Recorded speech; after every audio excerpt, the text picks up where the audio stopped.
Hello, and welcome to the Disability Myth. My name is Dominick, and I live with a fatal disease called spinal muscular atrophy. Together, my amazing caretaker, co-host, and best friend, Uriel, and I plan to debunk misconceptions, share our personal experiences, and shatter your expectations. But we're not stopping there. We're bringing in experts, thought leaders, and everyday people who are smashing through societal barriers, paving the way for a more inclusive world. Whether you're tuning in to learn, empathize, or simply to be entertained, the show promises to be an eye-opening experience that transcends boundaries. Because when it comes down to it, what makes us different is what makes us extraordinary.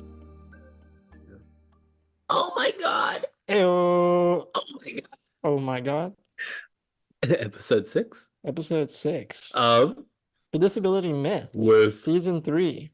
with Dom, and Uriel, both who are handsome, both handsome, equally handsome, humble, and hammy. Maybe I have a little bit more ham to me, but I'm pretty chunky. You see my beer belly right here? kind of. It's a little bit obscured. Yeah, it's purposefully done that way. Yeah. Let me check for the audience. But Yeah, it's there. I was telling Uriel I forgot my fancy polo shirt again today, so I'm rocking the cringy Star Wars guitar shirt. What does it say? I thought it was a ukulele. It's a guitar. Ukulele.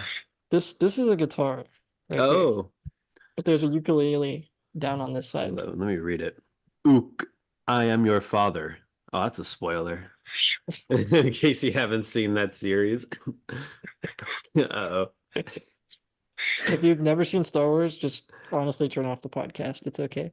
Oh, no. You're gonna scare people off. No. Please stay. Please. I beg of you.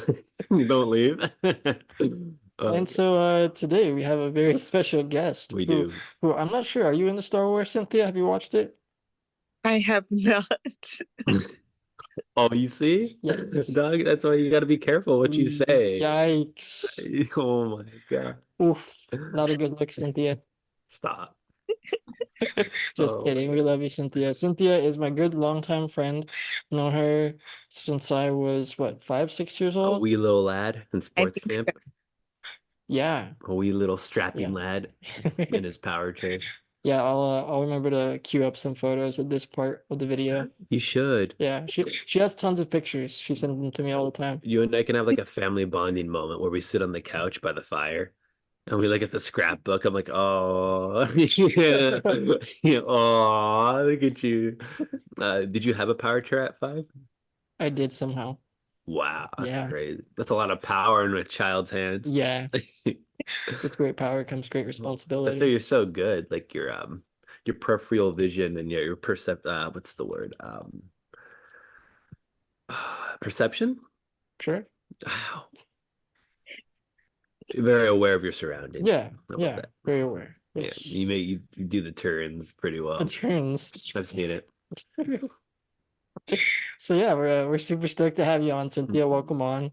And yeah, we're excited to talk to you, let people get to know you. And you know, I was just saying that I think you're kind of this wealth of information and experience, and I really hope people can learn something from our convo today. And yeah, welcome on. Yeah, it's Thank gonna be exciting. you having me on here. Yeah, heck yeah. All right, well, without further ado, icebreaker time.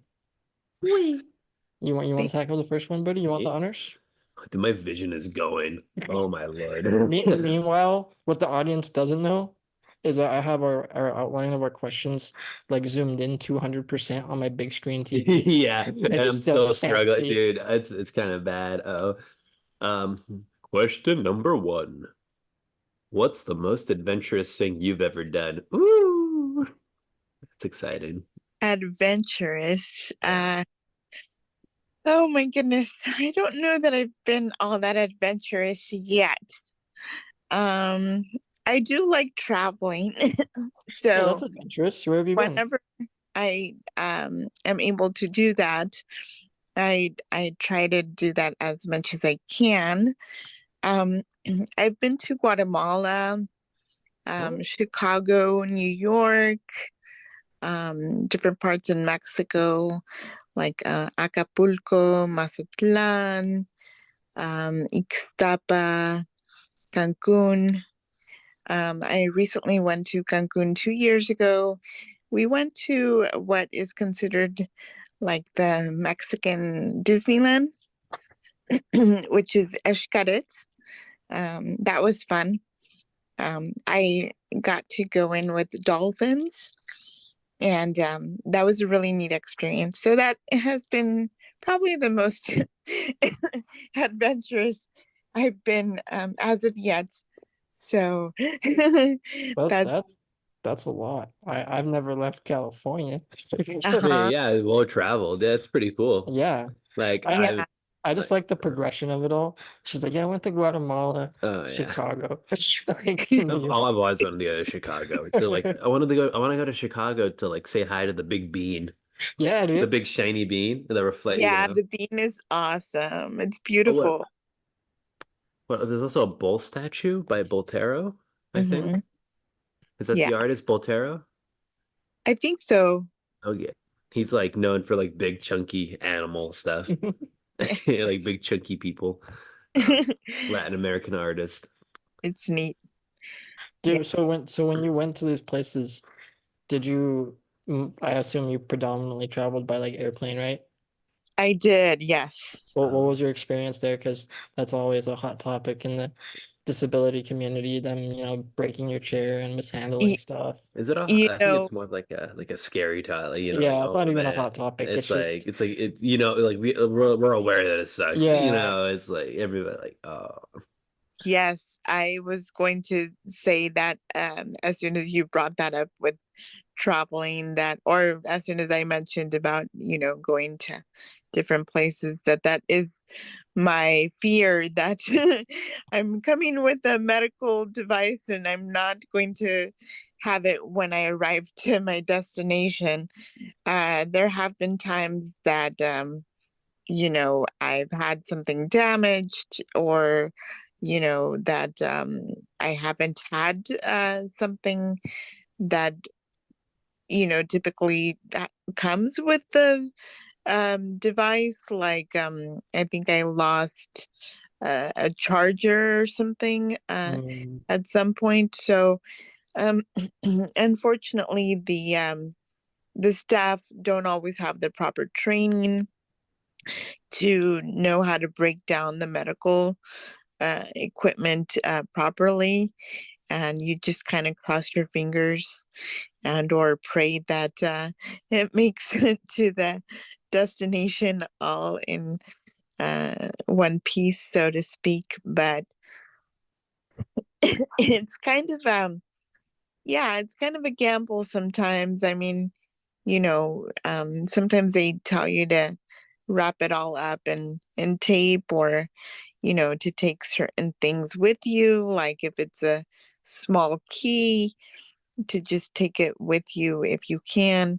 But I haven't had like horrible experiences as of yet. gotcha. And I hope it doesn't happen. But fingers yeah, it's crossed. like you never know. But yeah, it's always kind of a risk. And especially, of course, we know that these items are so expensive and we rely so heavily on them.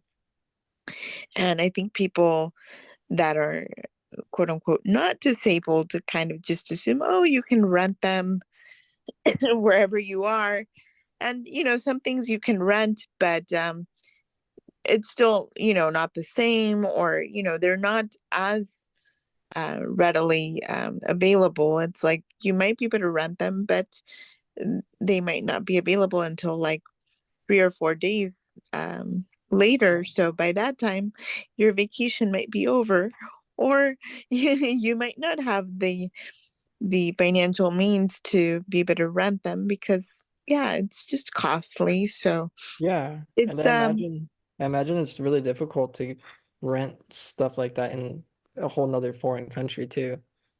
Yeah. exactly. And it just, I mean, of course, I think as we've gone on with our lives, and as we've gotten older, I mean, you're young, of course, Dom, but you learn to just kind of brush things off, and and have a positive attitude. But when you kind of go through so many challenges, it kind of also, in a way, when you're trying to have fun, when you're going out on vacation, it does kind of ruin your time. It's like Yeah. you want to go out and have fun, and here you're like having to deal with additional challenges that you didn't expect. I mean, I always say, like, expect the unexpected, Yeah. but it's like, it doesn't matter. Like, I mean, I always try to plan ahead, but it doesn't matter how much you plan, how much you read and research, and you think you have like all your ducks in a row, your T's crossed, your I's dotted, and it doesn't matter how much you've done. There's always something that happens, and that's what makes it hard. Is that there's always something that can take place, and it's always you know obviously important to have the best attitude possible, but it does kind of interfere, or at times kind of ruin your experience that you're trying Yeah. to have fun with. That's But why we got to keep our margarita funds intact. exactly. Well, Absolutely. just reminds me of a recent guest with the Friendly Like Me, Uh-huh. how they have a whole Yelp style app that's designed to give people with disabilities as much information as possible about businesses Yeah. before going out. That way, you have some sort of resource or a general idea before you go out, because Yeah.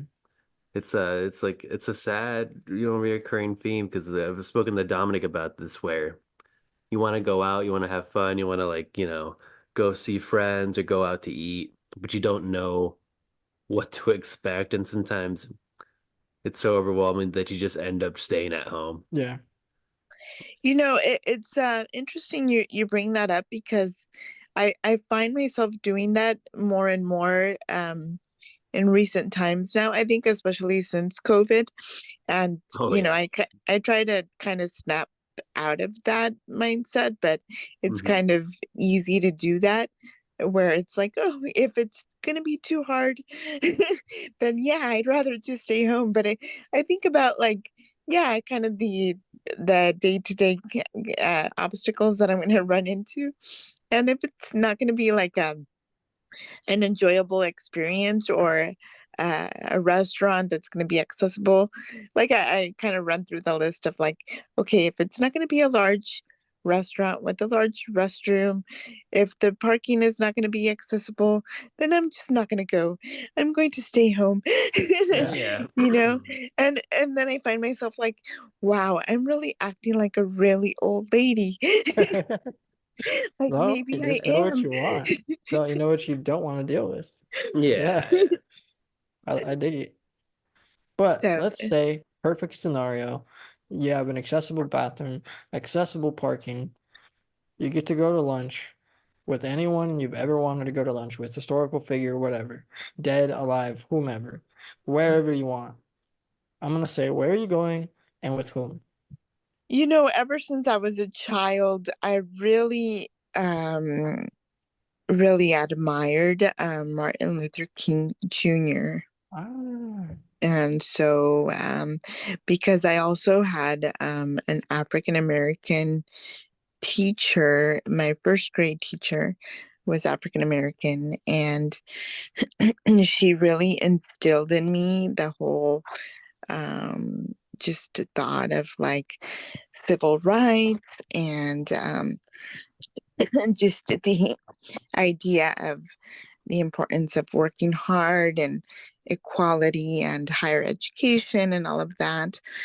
And so she really inspired me from the very beginning about going to college, and just the whole thing about that my dreams mattered. And she always, read the I Have a Dream speech to us consistently. And so she was a person that had really high expectations of all of her students. And she constantly told us, like, when you go to college, I want to be there at your college graduation. And so she was, like I said, my first grade teacher, but she was someone that I kept in touch with throughout my life. And so she attended all of my Oh, graduations, that's and cool. she attended my college graduation at Santa Barbara City College, UCLA. And so it was really neat because she was able to see that happen, where like those dreams that she had for me and for other students, like she saw that happen right before her eyes.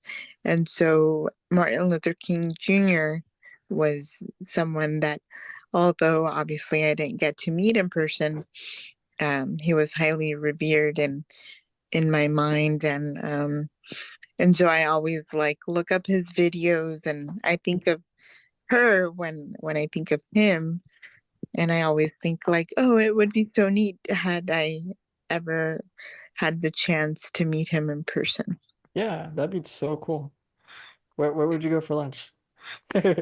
I love Italian food, and I also love, um, you know, um, I'm blanking out on the cuisine right now that I wanted to mention. Gosh, forget what other cuisine I wanted to tell you. But It's all good. anyway, there's a restaurant here in Santa Barbara called Convivo, that is Italian. I'd probably go there, and then I'd go to the other cuisine that I was blanking out on is Thai. Um, Hi. I That's a good love one. Thai food. That's a good one. Yeah. There's Now, this. What happened? I was just thinking like now I'm curious, like what would Martin Luther King think of Thai food? Oh, I know, Because right? I assume it wasn't very predominant back then, Mm-hmm. like Thai restaurants. That's a Right, fair point. Yeah. right. Yeah, there's a Thai restaurant near I don't know if you're familiar with like where Lazy Acres is here in Santa Barbara. Is it Tiger? Tiger? No, it's Lazy Acres by kind of by where Santa Barbara City College is. Oh, okay. Um Yeah. it's called, I think it's Mune Thai, like Meun. Anyway, it's a Okay. really good Thai restaurant. I think I'll have to I'd go try it. there. Well, I Yeah. don't know. I mean, are you both into Thai food? I am. I'm a I big advocate. honestly never tried it, but I'm so down. Ooh. Okay, let's Speaking of do it. adventurous, ooh, ooh. Oh, Let's do it if you're both available. yeah, You got to this get sounds to good. Thai tea. Thai tea. Yeah, You Thai got to tea. get to Thai tea. Have Okay. you had Thai tea? No. I'm an expert. Not really, but I've had it a couple of times. It's pretty good. Got It's you. it's Can't go yum. wrong. It's like kind of like milk tea, it's Yeah. sugary, Or is it but like boba? you could Um, order boba in it. I don't yeah. think it normally comes with. I think that's more of a no. I don't know who started the whole boba thing. Is it Thai? I don't I know. lack culture. Yeah, So, I couldn't answer that. Yeah, no, it's yummy. It is sugary, but Yeah, it's delicious. it You'll about have is. to about try it. about the extent of my cultural cuisine palette is Rudy's Mexican food. Oh Oh, yeah. yum. Rudy's is yummy. Most Final definitely. final little icebreaker. What's the best piece of advice you've ever been given? Or simply like what's a quote that may have stuck with you? I always see you post like on Facebook quotes and stuff. And I figured like, oh, that's a good question to ask Cynthia. What's your favorite quotes? As I've gotten older, I've just realized that it's just important to like live life and not take things so seriously. Mhm. Just by that I mean, for example, well, especially for myself, I guess really is uh, I took life very serious. Well, even now, I guess is when I was a student, I studied my life away. I dedicated myself really, really um um the words are escaping me, but I was very focused with the whole regimen of getting good grades, you know, just yeah, studying for tests, writing papers and whatnot. And although that's important, of course, because we need those scholarships and we need to get ourselves through school and all of that, it's like we have to make sure that we live. And I think more so, provided our conditions, our diagnoses, it's like, um, I know that um, we've had conversations, we as um, in general, whether it's been between us, you and me, Dom, or with other people on and off social media. Um, we like to say at times that our lives are not different than those um, that are able-bodied. We like to say, "Oh yeah, we're just like anybody else," Yeah. and sometimes that kind of makes us feel like um, like we're positive and we're just kind of going about our day like quote unquote normal. But I have become more realistic in realizing that there are significant differences, and those differences shouldn't be ignored because, in reality, our lives are different. Um, because, our mobility is impacted. Um, Other things are impacted other than our mobility, but just as an example. And so that plays a huge part in our lives, and so that may slow us down with our energy and whatnot. And so I guess what I'm saying is because of the significant challenges that we have to deal with and overcome, we should we as in people in general uh, we shouldn't, or I shouldn't, take life so seriously, and there should be more fun to be had, Yeah. like it's not all about studying, it's not all about work, it's like let's go out and enjoy the sunshine, like Yeah. you said, let's go out and enjoy that beer. Hmm. you know uh let's go out and enjoy that movie. Like, seriously, there were so many times when I was a student where my mom, for example, would say, like, let's go out and have an ice cream, and I would say no, I have to stay home and I have to study for that test. And she would say, oh, let's go out and go to your, you know, aunt's barbecue or whatever. And I would say no to all these um like family gatherings that we were invited to. And in retrospect now I feel bad because I realize, like, those are events that, they're never coming back, and like we lose people. We lose because people pass, or people move away, or just things happen, right? So Yeah. sometimes we think we'll have time, and sometimes we don't have that time anymore for whatever reason. And sometimes our own health changes too. And so I think what I've learned really is that we have to take that time, even if like we do fail that test, for example, like, it's not the end of the world.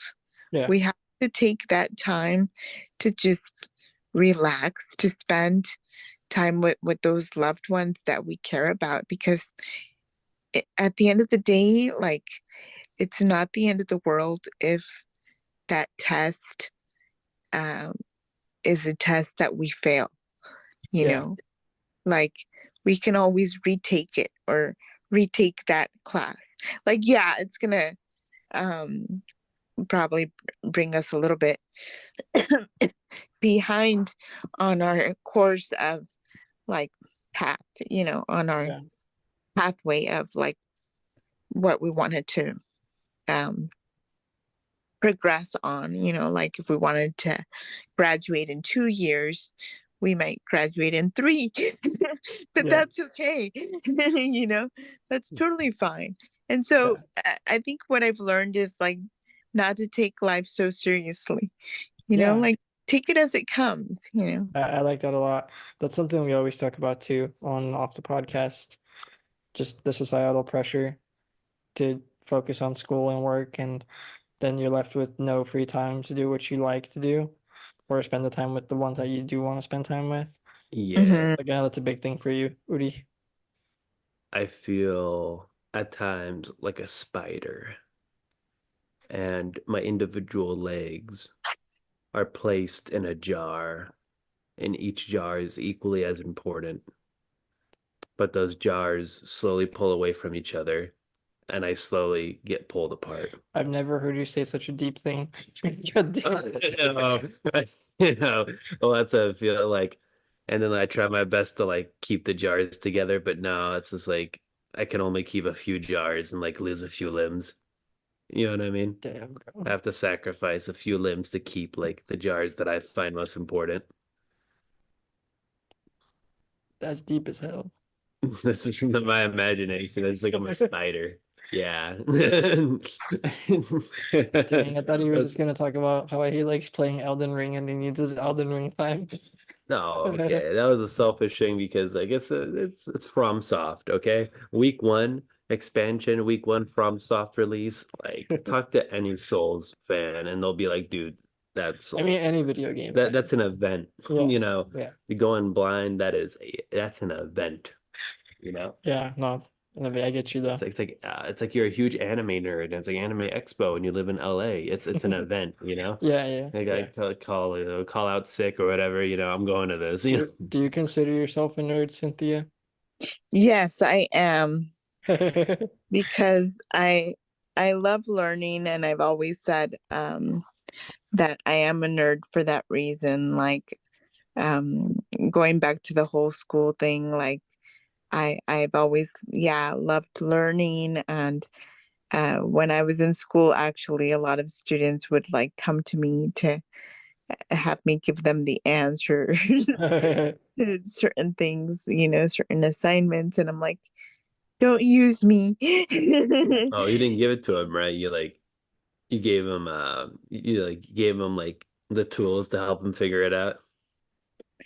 No, they would like come to me to for me to give them the answers, and I was dumb enough to give them the answers. So The I shouldn't have, but I did. the problem that I have is that I would read and read, and sometimes questions are worded,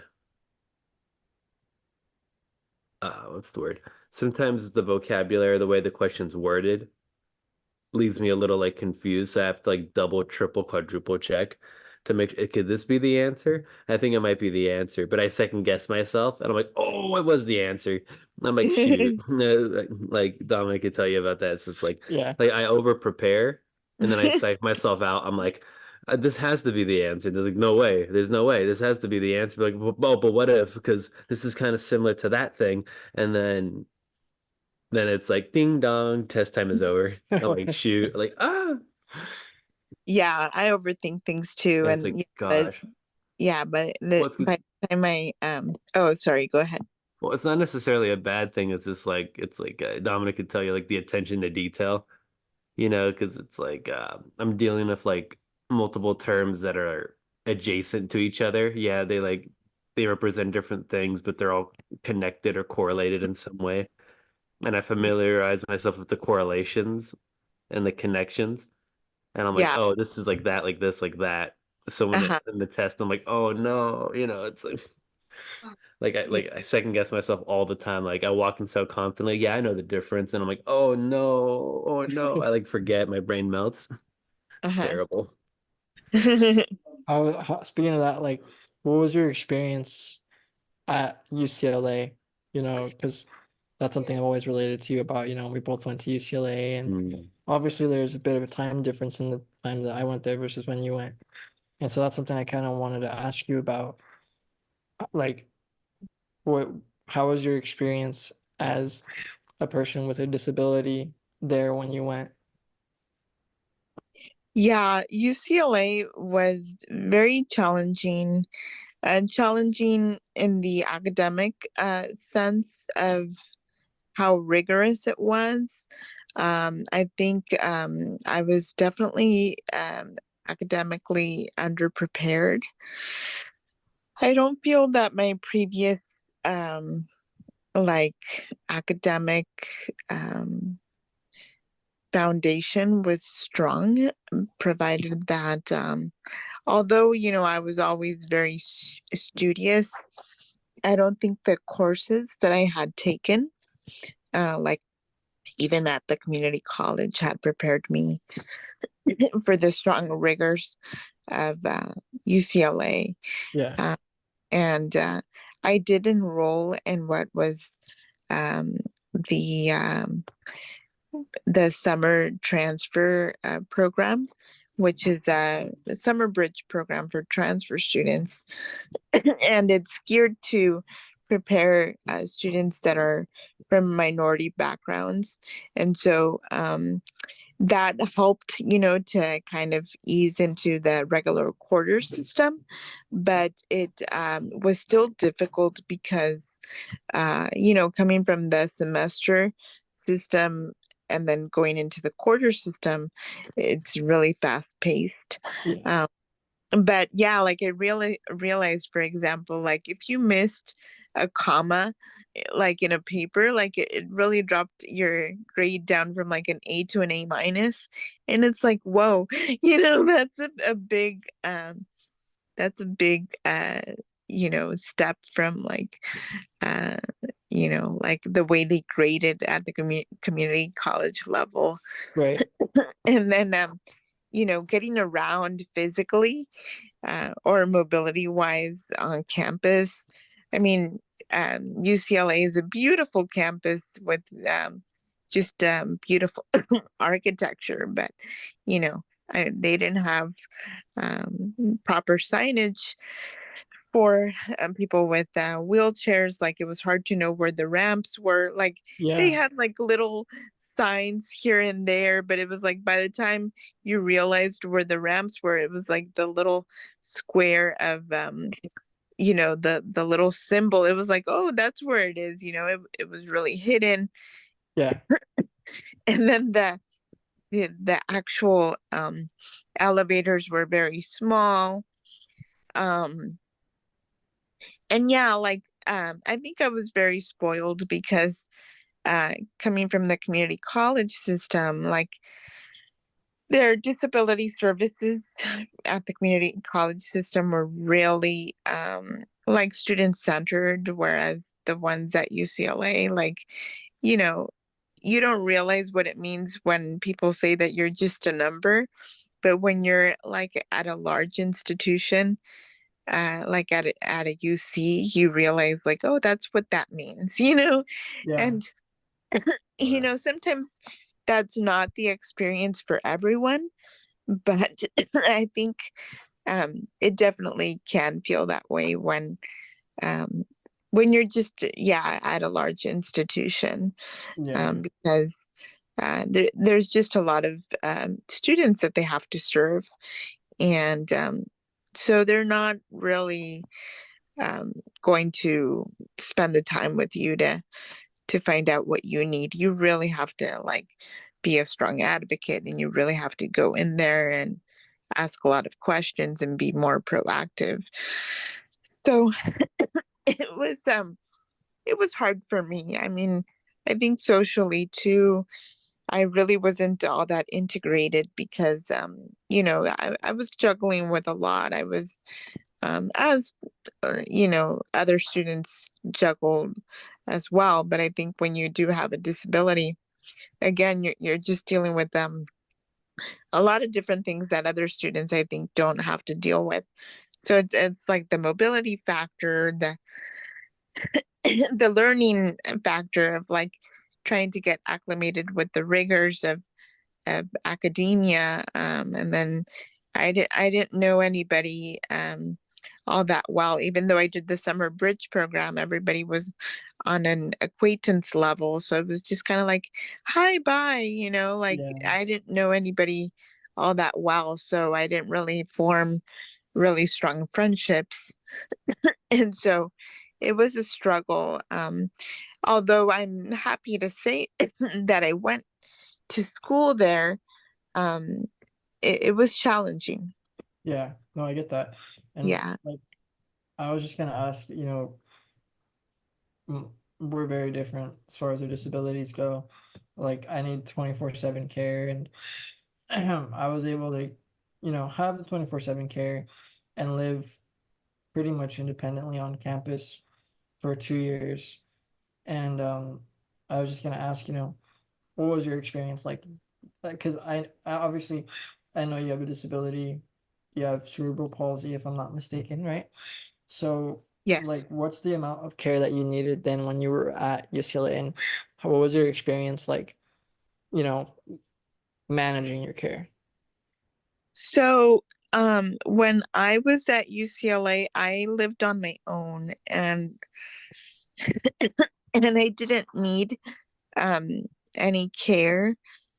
So I think that's why I was really stressed Yeah. because there was a lot I was managing on my own. Like, I lived on my own. Like I didn't have roommates. And I also, for the first time had to like learn like how is it that I'm gonna feed myself? In terms of like because I don't know how to cook. you know. But I also didn't want to like live off of like having to order food. So like this is like embarrassing, but um truth be told, like I um because I don't know how to cook, I lived off of like top ramen, you Heck know, yeah. and like I think that's just the normal college experience. yeah. And then also like my parents would come on the weekends and they would visit me. So they'd bring me like, things like yogurt from like Mhm. Costco. So I'd live off of like yogurt and like bottles of water and like, just things that I could munch on like trail mix. But yeah, no, I lived on my own and so it was a lot that I had to manage, like my time because of course it takes time to like get dressed and so it was a lot that I had to think about it and just manage in terms of like my energy level and there were a lot of times that I was running late to class and instructors professors didn't really understand what I was dealing with, especially I think during the summer program because it was a 6-week summer program and there were like 2 weeks I think where I was like literally running late um throughout those 2 weeks and one of the instructors was like, "What's going on?" And so obviously I didn't tell him because I felt like he wouldn't understand nor would he care because he was one of Mhm. those like he wasn't even really like a professor. He was more about um not even like a visiting professor, but like I don't even know what you would call him. Like Maybe like a TA or grad student. not even a grad Like a student. He was part-time like professor. yeah, something like that, like an adjunct. And so he was kind of more on a casual level and he made like a rude comment once like what you think that we're gonna do you a favor just because you're disabled. Wow. Oh, that's yikes. Yeah, That's yikes. Yeah. Yeah. yeah. And so I was just like, you know what? Like, why even bother to explain what's going on with me? Like, he's not even going to really care. Hmm. And then, so yeah, like there was so much that I was dealing with that I was just like, I'm just gonna do the best I can. I was there for 2 years, and I had the support of some friends that I met through the summer program, but I was really lonely. I was really stressed, um, because of all that I am mentioning, getting around, the rigors of college, and managing my time and all of that. That Oh, that it was a very challenging experience. In the end, I'm glad that I was able to finish UCLA, but in retrospect, I may have had a more manageable, positive experience had I gone elsewhere. But you know, I was excited about going to a place like UCLA. Yeah. I have the same kind of sentiments, like mm.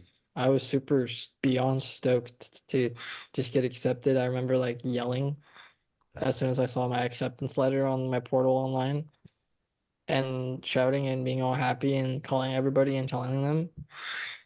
And then fast forward 2 years later, I was stressed beyond stressed, like managing my nursing, maintaining the academics, like you said, the rigors of it, not to mention like trying to socialize. And there's a lot to balance and to juggle when you spent the first 18 years of your life, in a relative safety net. And yeah, no, I can definitely relate to everything you just said. Yeah. Yeah, it's a lot. And people, even my siblings sometimes, my youngest in particular, he always says like, why are you tired? You're always speaking. And it's like, well, welcome to my world. Like if you were in my shoes, I think you'd understand more about why I'm tired. Yeah. Because like, yeah, it's a lot to handle. Like I said, sometimes we like to say that our lives are as not that different from those that are quote unquote able-bodied, but it's like it's different. And like, sometimes I think, people like to sugarcoat things, but no, it's like it's significantly different sometimes. So Well, in private conversations, Dom and I think we're both huge advocates of the community college system. Yeah. And when I run into people that are younger than me at a community college setting, I tell them that just take 2, 3, 4, even 5 years is like as much as you need to like prepare yourself as much as you can. And like the community colleges, they're like great community services. If you don't know how to cook, they got culinary classes. If you want to try something new, they got elective courses. You never know. Yeah. And it's like get your general education out of the way and then figure yourself out, go to therapy, prepare yourself.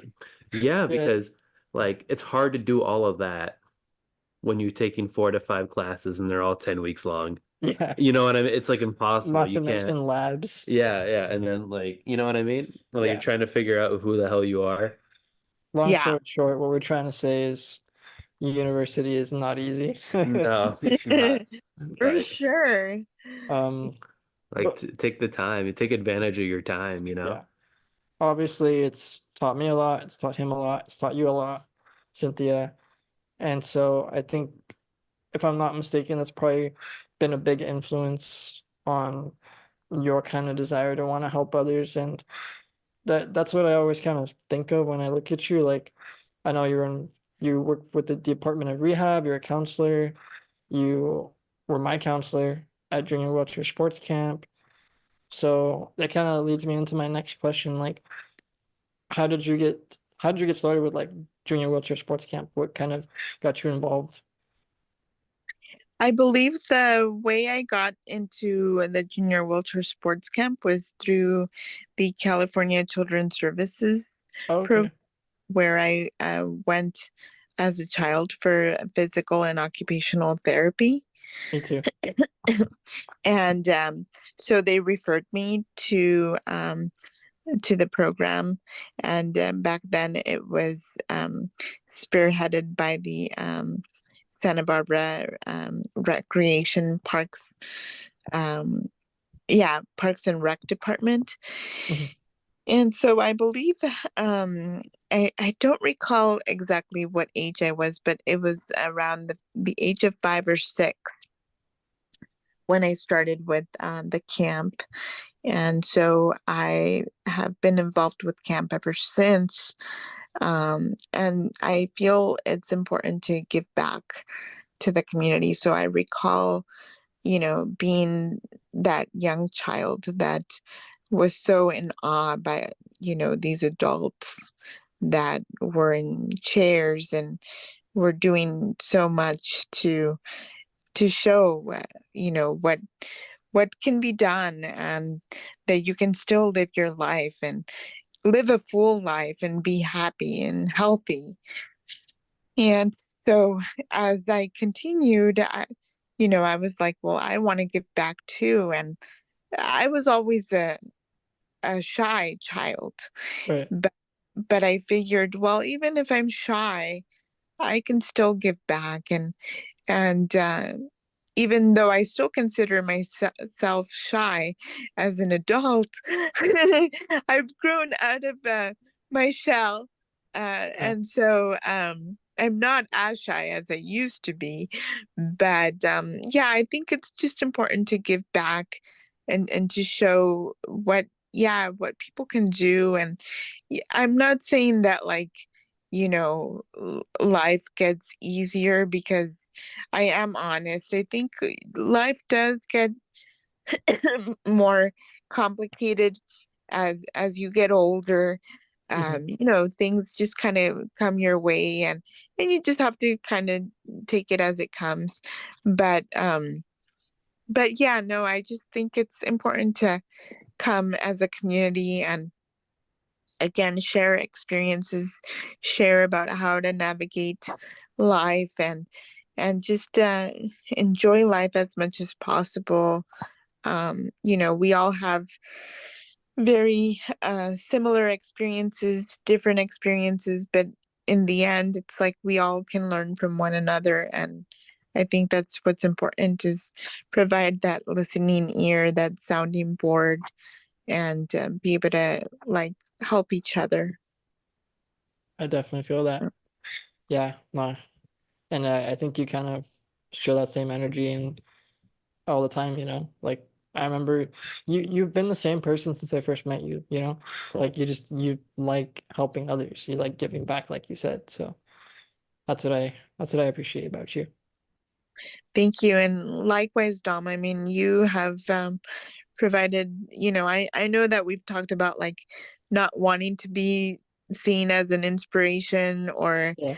that, as long as our stories can be utilized for people to be able to carry on with their lives, like that, yeah, that we want our stories to provide hope, but not necessarily to be seen as, like, inspire inspiration, because, like, we're just trying to live our lives Yeah. as, you know regular people. But honestly, you've always inspired me,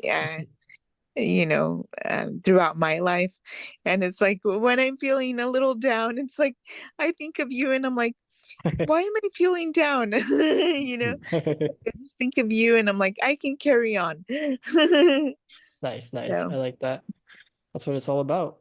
yeah, absolutely. So I figure, if you can make the world a little bit better than how it was when you entered it, it's all worth it. So absolutely, absolutely. so before we kind of wrap up and everything, I want to talk a little bit more about camp, and I want to talk a little bit more about your work with the DOR, just because I feel like you probably have a lot of knowledge and experience that others may, yeah, get something out of. Um, what's it been like being a counselor for sports camp, and what's it been like being a counselor for the DOR? Those are two very different things, I imagine. Yeah, being a counselor for the sports camp, I mean, it's been truly a gift to be a part of this community and give back to young children and teenagers, and be a part of, this beautiful group of people that encompass volunteers and the staff with Cottage and other entities, because there's other companies that are involved. It's just really heartwarming. You realize, like, you get so emotionally connected with people, and it's just because it's truly life changing. With DOR as well. I think, oftentimes I don't really get to know people that well through DOR because it's more of dealing with the paperwork. But as long as I know that I'm doing the best I can to serve the clients that I'm trying to help, um, then that's all I can do. Sometimes the cases are rather challenging, and our processes can take some time, and sometimes certain things are outside of my control, but I just know that I can do, um, all I can do is my best. And as long as I'm, trying to push things forward, that's all I can do, and that's what my heart is all about, is trying to make a difference Yeah. in people's lives. How do we keep getting balloons popping up? I was going to say I like the Uriel, balloon. Uriel. Hmm. Do you see? They're Yeah. like popping up incessantly I don't know. because We're happy. we're so full of joy. Oh, okay. I don't think it's a smile indication. Oh, yeah. So, okay, that makes a lot of sense, right? How did you decide to get started with the DOR? Like, what made you want to apply there, and how was that whole process? I was connected with the DOR through a program in my high school called Bridges. Okay. Um, because I was in the special education program, and so I was called in to talk to a DOR counselor to discuss more about the transition, with regards to additional services as it related to employment. So that's how I got more connected with DOR. And then when I worked for the college in Santa Barbara, somebody approached me and said, why don't you consider working for DOR as a counselor?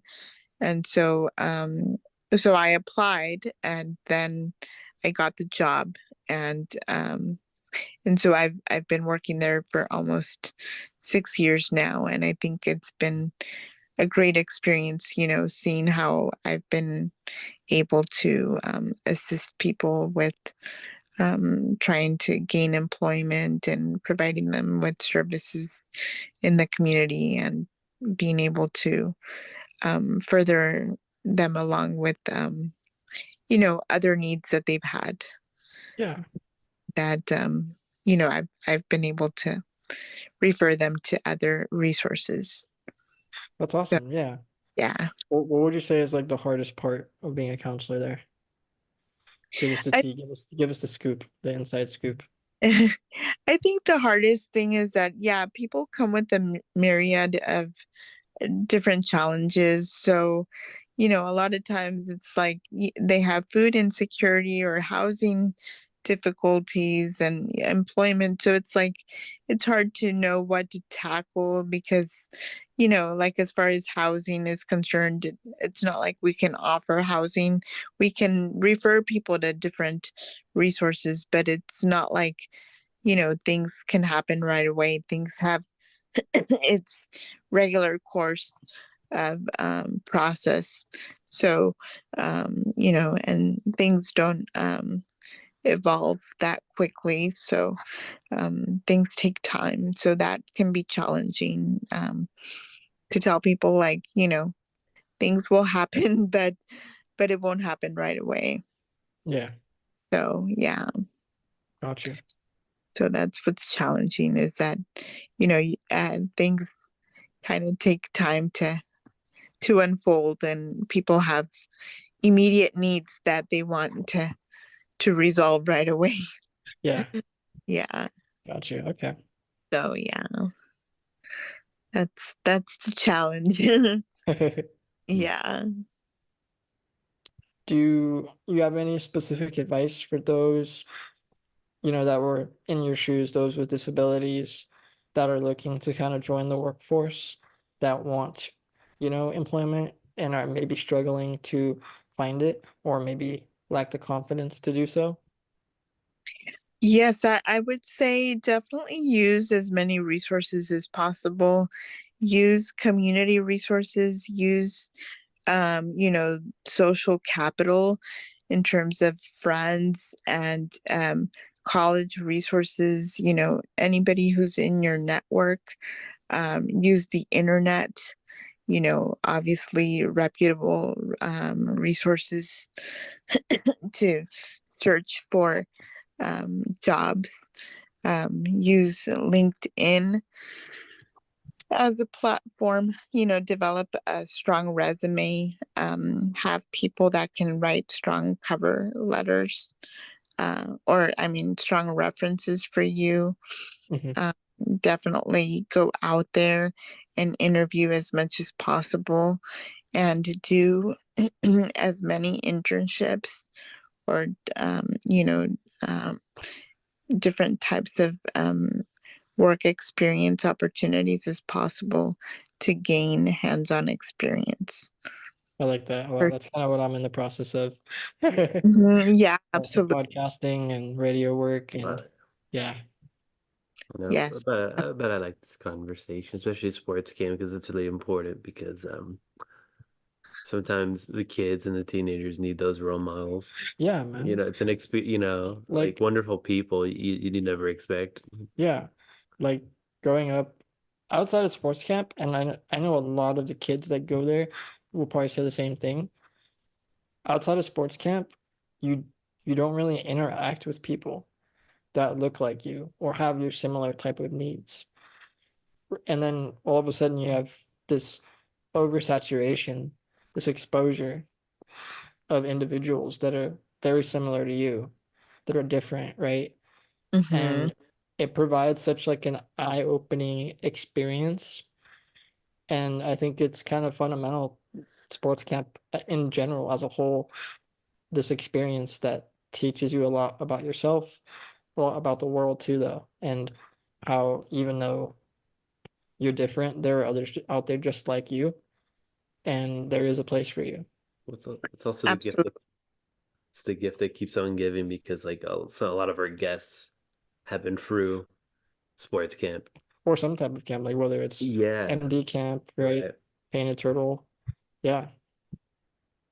Yeah, absolutely. And that's the beauty of the sports camp, is that there's, that community that understands you, that knows, what you've been through. And even if our conditions are different, there's that common denominator of, like, that we all have a disability, and we all know that it's challenging, and we can all share our experience and how we've navigated throughout life. Yeah.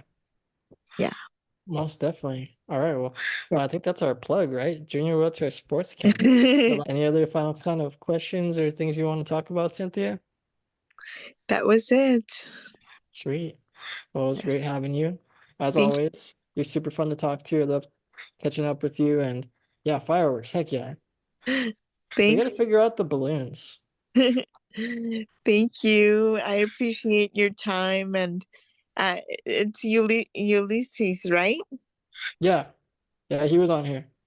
Ulysses is Sorry, great. I think I I pronounced it incorrectly, but I just call him Yuli. I'm lazy. Yuli.